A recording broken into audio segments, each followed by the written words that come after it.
Welcome to Silent Vault, where the darkness comes to life. If you enjoy stories that leave you questioning what's real, make sure to hit that subscribe button and join our growing community of thrill seekers. Now sit back, relax, and remember, not everything is as it seems. Everyone's obsessed with vegan meat these days. Healthier, cleaner, guilt-free, they say. The shelves are stocked, the headlines are glowing, and the company I work for, they're at the center of it all. But behind the buzz and the branding, there's something rotten. I took the job to save my mom. Now I'm stuck in a place that's changed the way I look at food, at people, at myself. If I'd known what was really happening behind those lab doors, I never would have stepped inside. The more I uncover, the more I'm afraid of the truth.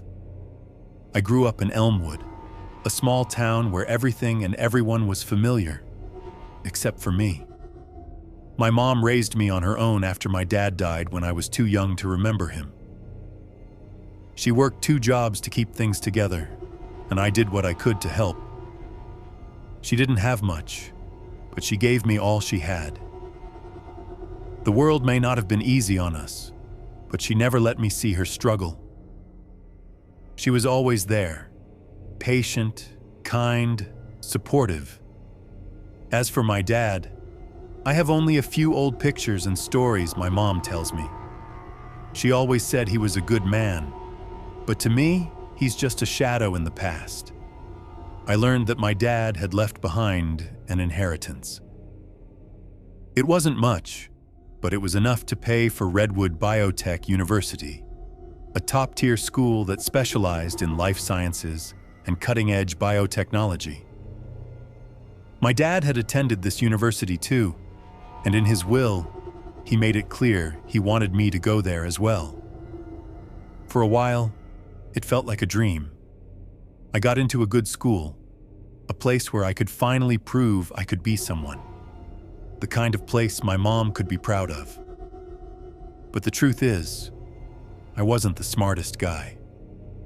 I scraped by, not because I was brilliant, but because I had a friend who was.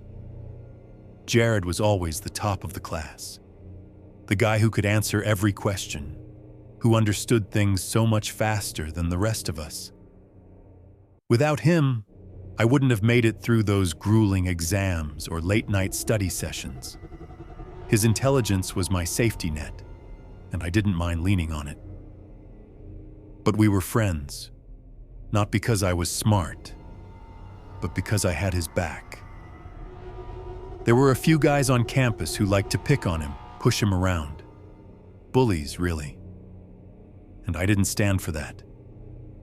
I wasn't afraid to throw a punch if it meant someone like Jared wouldn't be pushed around. That's how we became close. I handled the rough stuff, and he handled the books. It worked for a while, but then everything fell apart. My dad's inheritance ran out faster than I expected, and the medical bills kept piling up. My mom was sick, really sick. She needed a liver transplant, but the insurance company wouldn't cover it. No matter how much I begged, nothing changed. I couldn't keep up with it all. Eventually, I had no choice but to drop out of school. I couldn't afford to stay, and with my mom's health getting worse, I had to face the reality that she needed me more than anything else. I bounced from job to job, anything to make ends meet. Overtime, double shifts, you name it. But no matter how hard I worked, the bills kept stacking up. I could never get ahead. My mom's condition wasn't improving, and I was running out of options. That's when I ran into Jared again. I hadn't heard from Jared in years, not since I dropped out of school. We drifted apart, and I had my own problems to deal with. But one night, while scrolling through social media, trying to escape the weight of the medical bills and everything else, something caught my eye. It was a post about the team behind a new animal-free company, a startup making waves with its innovative vegan meat products. The picture showed a sleek, modern office with clean lines and smiles all around. And then, there he was, Jared. He looked different, polished, successful, like he'd stepped straight out of a corporate magazine. The guy who used to get picked on in college had somehow become part of the animal-free revolution. It felt like the world had changed, and Jared had kept right up with it. I'm not sure why, but I clicked on the post. Before I knew it, I was scrolling through the comments. That's when Jared's name popped up, and something inside me clicked. I figured, why not? He seemed so far removed from the guy I used to know, but I shot him a message anyway. Just a simple, "Hey, it's Alex. Long time, no talk." Within minutes, he responded, and we picked up right where we left off, like no time had passed. He told me about his success with the company, how they were revolutionizing the food industry with their animal-free products. He sounded so different from the guy I once knew. Confident, almost too put together. We talked for a while, catching up on everything, and eventually he asked, "So how's everything going on your end? How's your mom doing?" I gave him the quick version, how things were tough, how her health wasn't getting any better. But I didn't want to dwell on it. After a few more minutes, we said our goodbyes, and I thought that was the end of it. But later that day, Jared called me back. "I've been thinking about what you said," he started. "I know things have been hard, and I think I might be able to help. There's an opening at the company, security work, nothing fancy, but the pay's good. The company's insurance can help with your mom's treatment. We've got some connections, and I can make sure she gets the care she needs." I didn't hesitate. My mom's health was getting worse, and no matter how many hours I worked, I couldn't stay ahead of the bills. I'd tried everything, and this felt like the break I'd been waiting for. I didn't ask too many questions, I just said yes, a security job at Jared's company. It wasn't glamorous, but the pay was better than anything I'd found before. And with it came the promise of real help for my mom's liver transplant.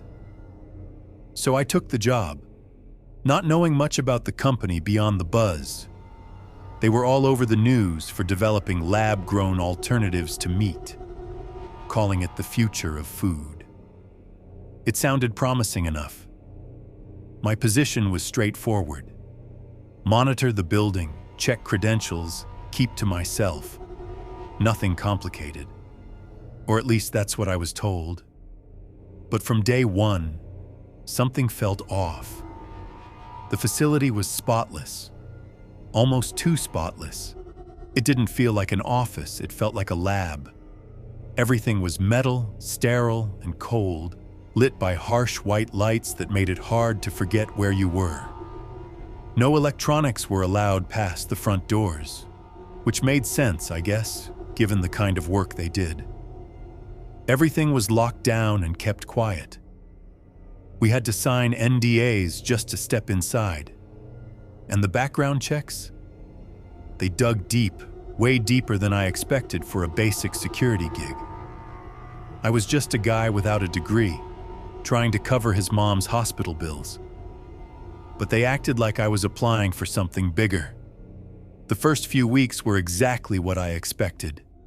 Boring, repetitive, sterile. As a security guard, I was basically a night watchman, checking cameras, walking quiet halls, and making sure no one wandered where they weren't supposed to. No one ever explained what happened behind those high-tech security doors, but I assumed it was your typical corporate research. The plant-based protein industry was booming, and I figured they were just another company riding the trend. Their vegan meat was everywhere. Social media, food blogs, magazine features. On the surface, everything looked clean, successful, normal. My routine quickly became second nature. I'd show up early, sign in, and get my security badge for the shift. The halls were always eerily quiet. Sterile white walls, polished floors, and the constant low hum of the air conditioning. Every door I passed was locked tight, accessible only by ID swipes or biometric scans. No one smiled. No small talk. Just people moving with purpose through a place that felt more like a hospital or a lab than a company headquarters. It was a solitary job, for the most part. I spent hours holed up in the security room, eyes glued to a wall of monitors streaming footage from every corner of the building. The cameras never stopped recording, and neither did I. I got used to the constant flicker of surveillance feeds, the way the sterile hallways seemed to stretch on forever. Most nights there wasn't much to report, just the occasional staff member passing by or a delivery being dropped off. Nothing unusual, nothing out of line. But there were little things that felt off. It started with the smell. At first, I chalked it up to cleaning chemicals or the food shipments they brought in late at night. But over time, it changed, grew sharper, fouler. There were nights when something sour and rotting seemed to drift through the air vents, faint but unmistakable. I tried to tell myself I was imagining it, that it was nothing. After all, this place was supposed to be state-of-the-art. But the longer I stayed, the harder it became to pretend I didn't notice. Then there were the power outages. Small at first, just a flicker, a few seconds of darkness before the backup generators kicked in. In a building this size, it didn't seem unusual. Probably just a glitch in the system. Nothing to worry about. But sometimes the lights would stay out longer than they should, and the silence that followed felt wrong. I'd sit there in the dark, staring at blank monitors, listening to the absence of sound. No humming vents, no footsteps, no motion, just stillness.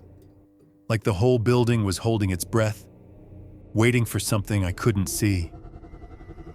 I kept to myself, did my job, and didn't ask questions. The pay was decent, enough to cover the bills, and the medical insurance helped me get my mom the treatment she needed. That's all I focused on, taking care of her and hoping she wouldn't notice how drained I was from the long hours. But it was the deliveries that started to bother me. At first, it was just the usual stuff. Vegetables, grains, boxes of plant-based materials. But then, late at night, came crates that didn't seem right. I couldn't see what was inside, but the smell hit me first. Sharp, rancid, out of place. It wasn't food. It was something else. I never got a good look at the delivery drivers. They were always in and out too fast. But their trucks? Different. Dark. Unmarked. They parked in the back of the facility, out of sight from the front gates. I once asked another guard about the late-night shipments, but he just shrugged and said they were confidential. No explanation. No reason to ask again, so I didn't. A year has passed since I started here, and things are changing. The company's booming, riding the wave of the vegan meat trend. It's everywhere now. Supermarkets, restaurants, even fast food. Animal-free, they say, and people can't get enough. The demand is off the charts, and the factory is running full speed, 24/7. The workload has tripled, maybe more. The pressure is building. The sterile, lifeless environment is starting to feel suffocating. And I can't shake the feeling that everything is starting to slip. At first, I thought the pressure was just part of the company's growth. The product was everywhere. Supermarkets, restaurants, fast food chains. It seemed like everyone was talking about it. But the more the company expanded, the more chaotic things got. There was more action around the building, more people, more deliveries, more movement at all hours. They started taking over parts of the building that used to be off limits, pushing into secure rooms. The upper floors, in particular, felt more polished, more controlled. Corporate types were everywhere, walking around in their suits, always moving fast, always looking for results. It felt like the building was getting bigger and more intense by the day. The lower levels were becoming more active.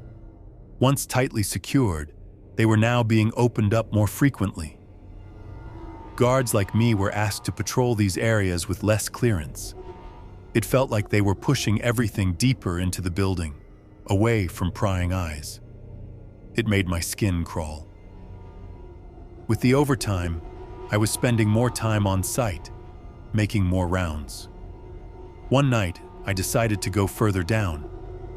When the elevator doors opened, the stench of something rotting hit me like a wall. The hallway was unnervingly quiet. The lights flickered, but this time they didn't come back on quickly. Instead, they dimmed and stayed that way, as if the building itself was reluctant to keep running. The power returned, and staff personnel quickly exited the elevator. As they walked past me, I overheard their whispers. People who'd been here longer than me, people I'd thought were too controlled to speak up. They started talking about changes, more deliveries, more machines being installed on the lower floors. I heard a technician mention adjustments to the product, but when I asked, he just shook his head and walked away. It was clear he was hiding something. They were all hiding something, and I was starting to feel like the only one left out of the secret. The pressure inside the building was suffocating. Everyone was on edge, like something was about to snap. The facility felt alive, pulsing with frantic energy. The higher the demand for their animal-free product grew, the harder we were pushed. Longer hours, fewer breaks, and no questions allowed. Corporate was all smiles, but their eyes always seemed to follow me. I began to wonder if I was the only one who didn't belong anymore. Over time, I started noticing things. The smell on the lower floors, something sour like rot. The higher floors didn't have it. Then there were the power outages, flickering lights, silence, and long pauses before the generators kicked in. It was odd. The deliveries didn't fit either. Trucks came in at night, and the crates were sealed with an unknown symbol. When I asked, people acted like I was crazy, so I stopped asking. There was always that feeling, like I was being watched. Sometimes I'd catch movement in the corner of my eye, but when I looked, nothing was there. Maybe it was just the overtime messing with me, but something wasn't right. Then, one night, everything changed. The deliveries bothered me too. Trucks arriving late, crates stacked high, but none of them said vegan meat. The labels had symbols I didn't recognize. No one talked about it, and I didn't ask. Still, it was hard to ignore. What really got to me were the whispers from the long-timers, the ones who knew the place inside and out. One day, I overheard an older worker in the break room talking to a new guy. "You think this is just a food company?" he said in a low voice. "There's stuff going on in the lower floors, things they don't want you to know. Keep your head down. Trust me, you don't want to know what happens after hours." The new guy looked nervous. "What do you mean? What's going on?" The older worker glanced around. "I've seen things down there, things that shouldn't be. Some of the stuff coming in at night, it's not plant-based. But no one says anything. You'd be gone before you could even ask." I couldn't believe it. That guy had been here longer than anyone. He knew things others wouldn't dare talk about. I wanted to ask him more, but by the time I worked up the nerve, he was gone. Another time, I overheard two scientists talking about specimens. They stopped when they saw me walk by. "Have you seen the new batch?" one of them whispered. "They're growing faster than we thought. Almost like—" "Shut up," the other hissed. "Do you want to get us both fired?" It was always like that. Half-finished conversations, whispers about specimens and experiments. No one explained, but it was clear that whatever was going on, no one wanted to talk about it. The more I heard, the more I realized something wasn't right. And the longer I stayed, the deeper I was getting pulled into it. I started thinking about Jared. I knew he wouldn't open up easily, so I decided to get him outside the office, somewhere less formal, where he might relax and talk a bit more freely. I invited him out for drinks after work one evening, hoping the alcohol would loosen him up.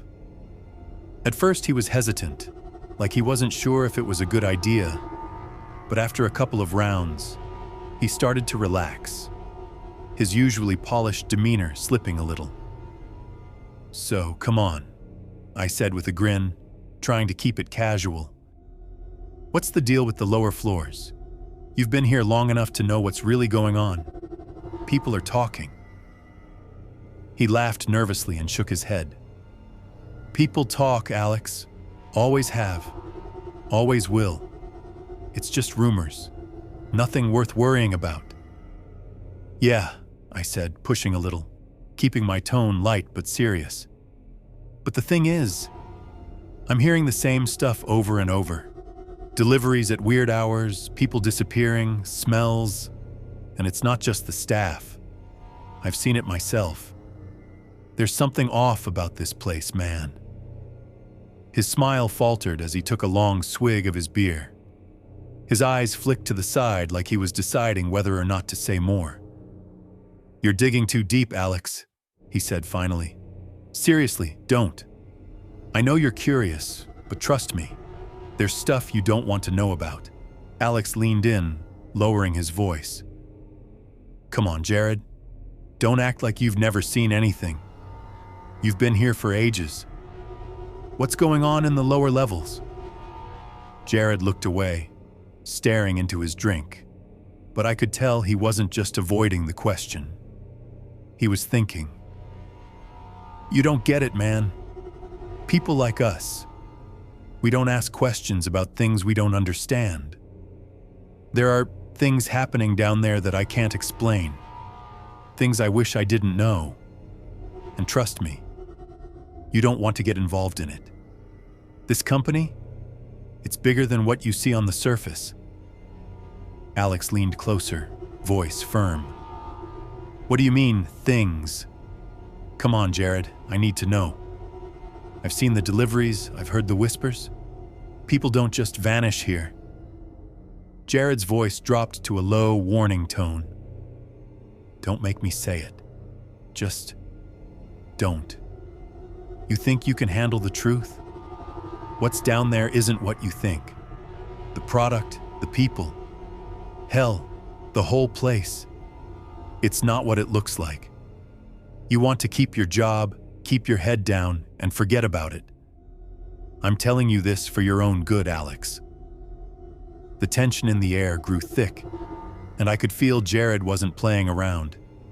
Even drunk, there was a seriousness in his eyes that made me shiver. Alex, trying to keep his cool, started to feel the weight of the warning. "You're scaring me, man. Why are you so worried? What's going on down there?" Jared looked directly at me, voice shaking slightly. "I've seen things, Alex. Things that I wish I could forget. You want to keep your job? Your life? Don't ask questions. Just drop it.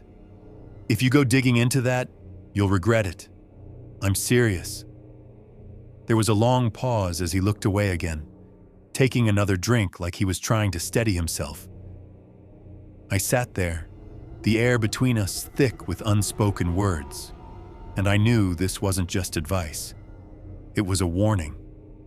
Jared knew more than he was saying, and whatever it was bad. Alex, quietly, with resolve. I need to know, Jared. I can't just walk away from this. Jared's voice turned cold, the warmth of the alcohol gone. You do what you have to, Alex. But I told you, you're on your own if you keep this up. The words hung in the air as I sat there staring at him, the gravity of what he said sinking in. Jared wasn't joking. Whatever was going on in that building, it was worse than I thought. And the more I learned, the more I realized there might be no way out. Jared's warning stayed with me, but it only made me more determined.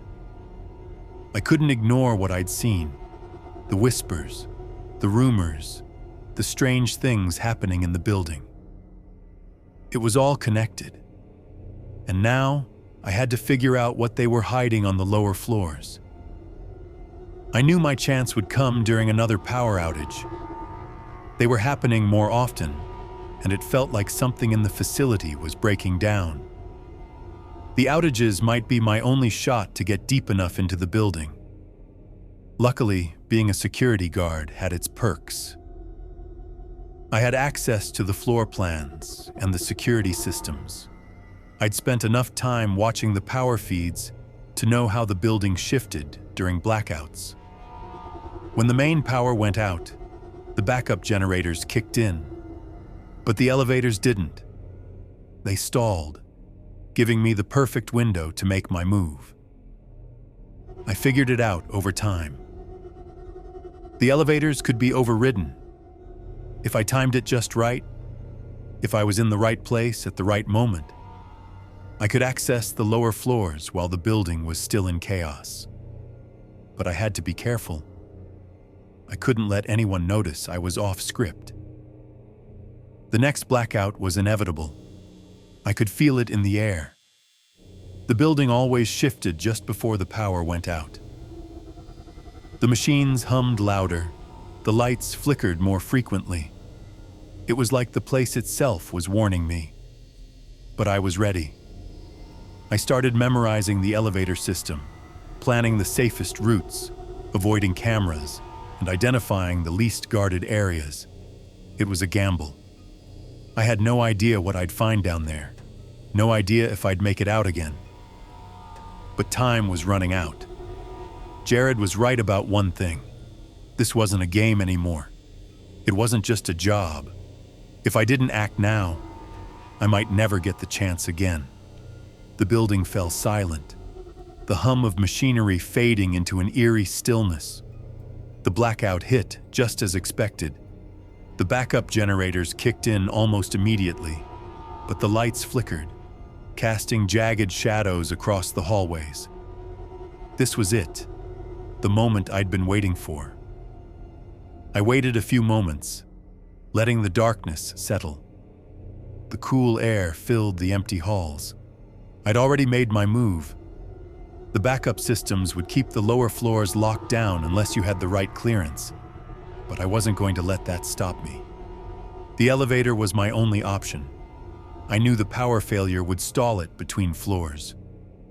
Grabbing the crowbar from my toolbox, I felt its cold steel in my hand, a small but solid sense of control. It wasn't ideal, but it was all I had. I moved quickly, the silence of the building pressing down on me like a heavy weight. I wedged the crowbar between the elevator doors, feeling the resistance. The metal groaned as I pried them apart, the sound echoing through the empty hall. It wasn't easy. The elevator was stuck, but I pushed harder, and finally, the doors creaked open. Darkness greeted me from within the shaft. I took a deep breath and stepped inside. The air was thick and musty, like the building itself had been holding its breath, waiting for this moment. I wasn't sure what I'd find, but I knew it was now or never. I reached for the elevator controls, but they were useless. The power was out, and nothing worked. So I did the only thing I could. I braced myself, pried open the hatch, and descended into the dark abyss below. The elevator groaned as I descended, the cables straining with every inch. The deeper I went, the more the air shifted. It felt thick, heavy, and saturated with a stench that twisted my stomach. It wasn't just musty, it was rotten, something unnatural. My heart raced, and I couldn't shake the feeling that something was watching me, lurking just out of sight. The elevator seemed to crawl slower now, as if the weight of the building itself was pushing back. But I didn't stop. I couldn't. Finally, after what felt like an eternity, the elevator jerked to a halt. The door clicked open, and I stepped out into the dim corridor of the lower floor. The smell hit me instantly, sickly sweet, nauseating, with an undertone of something decaying. It was so strong I almost choked. I swallowed hard, forcing myself to focus. My eyes adjusted to the faint light, and I saw the sterile white walls stretching out ahead of me. It was eerily quiet, too quiet, like the building itself was holding its breath, waiting for something. I crept down the hallway, my footsteps swallowed by the thick carpet, my breath the only sound in the oppressive silence. The walls felt cold to the touch, harder than drywall, almost like stone. I couldn't shake the feeling that I was trespassing in a place I wasn't meant to be, intruding on something I shouldn't see. And then, I saw it. A door, just slightly ajar, a thin stream of light spilling out. The stench grew stronger as I neared it, heavier, more suffocating. I froze, my senses on high alert. But then I forced myself forward, one step at a time. Inside, the room was nearly pitch dark. The hum of machines buzzed in the background, distant and mechanical. The floor was covered in something I couldn't quite make out. But there was an unmistakable presence in the air. Something wrong. I stepped closer, eyes straining to make sense of what lay ahead. And that's when I saw it. What they were hiding. The walls were lined with containers, massive metallic containers that pulsed with a low, steady hum. Inside, something moved, but the thick glass made it impossible to see clearly. The smell was unbearable now, and I nearly stumbled back. But I couldn't stop myself. I leaned in closer, my breath catching in my throat as I realized what was inside the containers. Human flesh, raw, flesh and muscle, suspended in some sort of liquid, growing in front of my eyes. I felt the blood drain from my face as I stepped back, my heart racing in my chest. This wasn't some lab experiment. This wasn't research. This was something far darker. The containers loomed before me, gleaming coldly under the flickering lights. My pulse thudded in my ears, drowning out the hum of the machines around me. Inside the containers, the liquid was thick, almost like a gel, and the shapes suspended in it barely seemed human. They were clones, I thought, but not like any I'd ever imagined. They weren't alive in the way people are. They were unnaturally pale, their skin as if it had never seen sunlight, never felt warmth. Their flesh was translucent, sickly white, and it seemed to glow with an eerie, unnatural light. Their veins stood out, dark blue against their ghostly skin, and their muscles twitched, rippling as if they were still growing, still changing. They had no expression. Their faces were smooth, almost featureless. No lines, no creases, just blank skin stretched over bone, as if an artist had begun a portrait but never finished. Their eyes, if you could even call them eyes, were a milky, glassy white, as though they'd never been capable of seeing anything.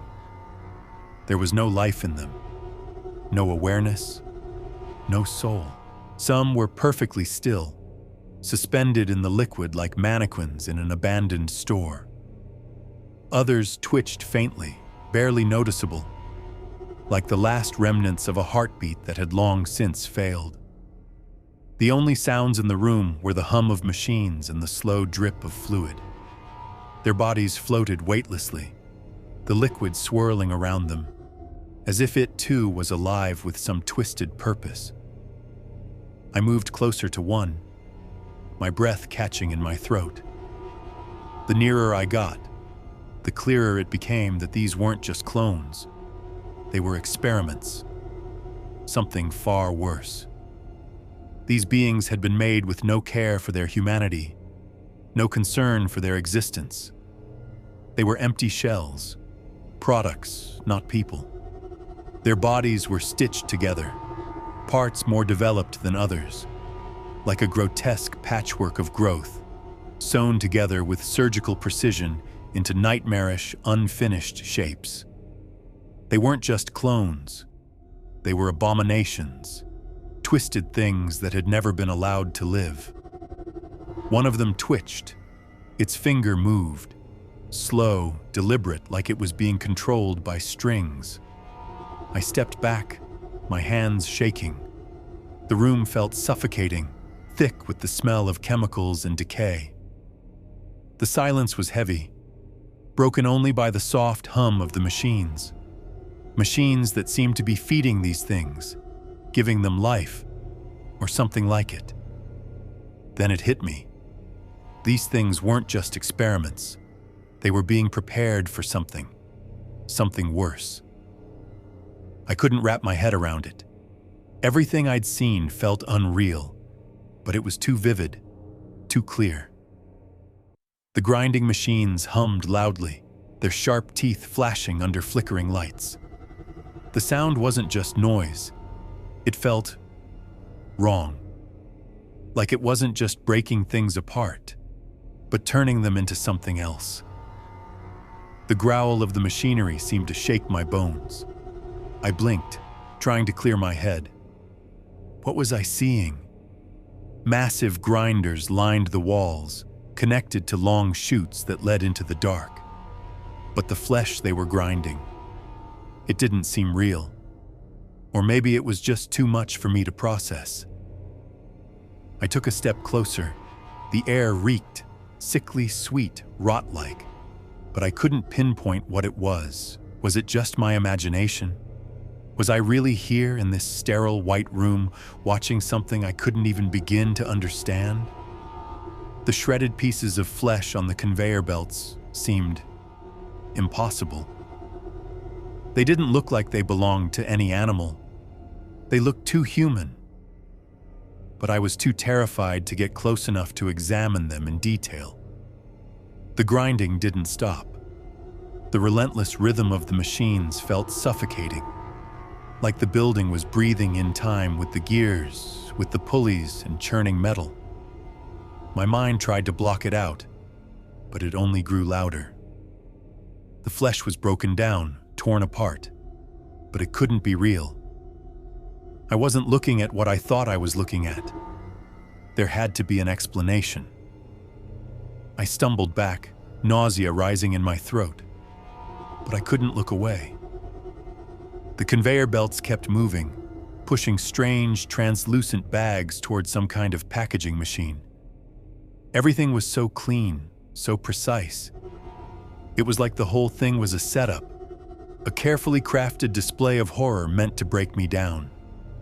I had to be losing it, right? The machines clicked, their arms whirring as they sealed the bags, each one marked with the company's logo. But what was inside? I couldn't make myself think about it. Was it human flesh? Or was it some sick illusion my terrified mind had created? I wanted to scream, to run, but my legs wouldn't move. I was frozen, trapped in some strange limbo where everything felt just off, like a fever dream. After discovering the horrifying truths about the cloning and genetic experiments, I knew I couldn't stay in the facility any longer. I had to get out. My first instinct was to head for the exit, but as I tried to flee, I found myself being drawn deeper into the complex. The hallways twisted, pulling me farther into the building, and the more I moved, the more desperate and panicked I became. Faint noises echoed in the distance, whispers, animal-like sounds, and the unsettling scratching of claws against concrete, the final stage of cloning, but still held remnants of human features. Their existence was a grim testament to the company's disregard for morality. Alex couldn't help but stare in horror, realizing these creatures were once human or human-like subjects, orphans, homeless people, or even willing participants who never stood a chance. Just when Alex thought he'd uncovered the truth, alarms suddenly blared throughout the building, and floodlights flashed on. He was no longer alone. The facility's guards, or scientists, were now aware of his presence, and they were coming for him. Alex's attempt to escape turned into a frantic flight through the increasingly alien, hostile environment of the building. The eerie quiet of the previous floors was replaced by the sounds of heavy boots on metal and the sharp snap of radios crackling to life. After a series of close calls and near misses, Alex finally ran into a dead end. The hallway he was trapped in was too narrow to hide in, and the sound of footsteps grew louder, more immediate. He was out of time. The guards caught up to him, and despite his best efforts to resist or flee, they managed to overpower him. He was knocked unconscious.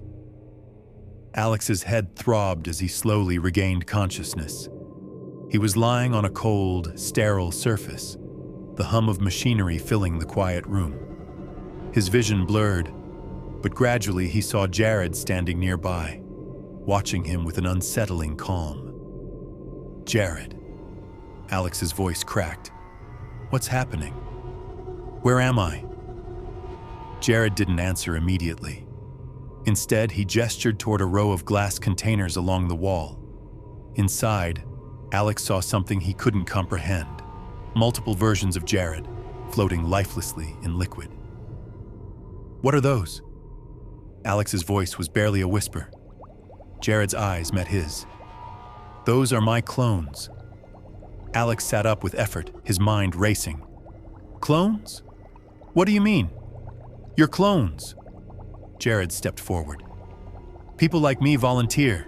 They take our DNA, create clones, and harvest their organs." Alex's breath caught in his throat. You volunteered for this?" Jared's gaze hardened. "It's not just me. Your father was one of the first as well. Your mom, she's healthy because of it." "My dad?" Alex's stomach churned. "You mean you used my dad for this?" Jared didn't flinch. "Your dad knew exactly what he was doing when he volunteered. The company pays well, and people get the organs they need. It also helped pay for your studies. Your mom's alive because of it. She wouldn't be without this system." Alex felt his world shatter. This is insane. They sold themselves out for money? Jared's voice dropped, steady and cold. "It's not about selling out, Alex. It's about survival. People get the organs they need and others get paid. It's a system that works." Alex's hands trembled as he processed what Jared was saying. "But it's wrong, Jared. You can't just turn people into products. It's inhumane." Jared met his gaze. "It's not inhumane. It's business. Call it whatever you want. But this is how things are now. People choose this. They know the risks. Your parents did." Alex shook his head, his mind racing. "But they're not people anymore. They're just, bodies. It's wrong." Jared looked at the rows of clones, his expression unreadable. "It's the world we live in, Alex. It's not perfect, but it works.